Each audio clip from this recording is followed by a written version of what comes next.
من الشیطان الرجیم بسم الله الرحمن الرحیم کتونکو نن په یو نوی طریقه باندې د موږ د علاقې چې کومه غټه ادیره ده قبرستان دی هغې له راغلی او زړه مې وغوښته چې تاسو سره یو څو خبرې شیر کړم د دغې قبرستان او د ادیرې په هکله باندې او د عذاب قبر په هکله باندې الله تعالی موږ تاسو ته وساتي.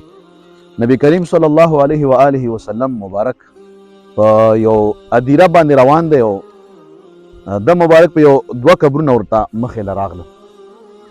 نو صحابو ته فرمایي ای صحابه کرامو په دغې دوو قبرو کې دننه عذاب شروع دی.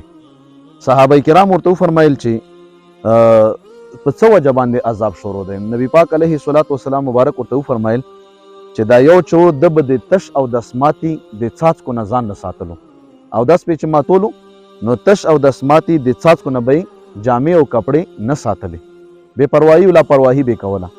او دا دویم چې کومو ده به چغلخوري کوله، یوه مجلس خبرې بل له وړې بل هغه بل له وړې په نیت د فساد باندې چې خلکو په منځ کې نالګي زیاته شي، نفرت زیات شي او جګړه زیاته شي. د هغې نه بعد بیا حضور مبارک صلی الله علیه وسلم مبارک صحابي ته وفرمیل چې صحابي لاړ شه او یو شنه لخته راوړه د کجورې.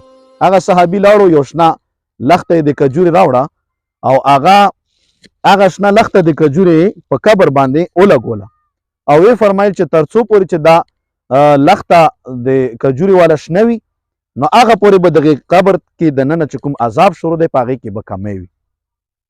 نو هغه لخته یې په منځ باندې دوه ځایه کړه، نیمه یې په یو قبر ولګوله نیمه په بل باندې. د مبارک وفرمایل تر څو پورې چې دا لمده وي او شنه وي نو قبر کې به عذاب کم وي، ځکه چې دا د الله تبارک وتعالی حمد او ثنا وي. دا ګوره په دې قبرو باندې دا ښایسته ښکلي شنه هغه شوي دي.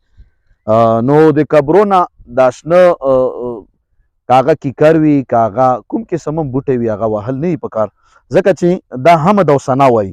وان من شیء الا یسبح بحمده ولکن لا تفقهون تسبیحهم.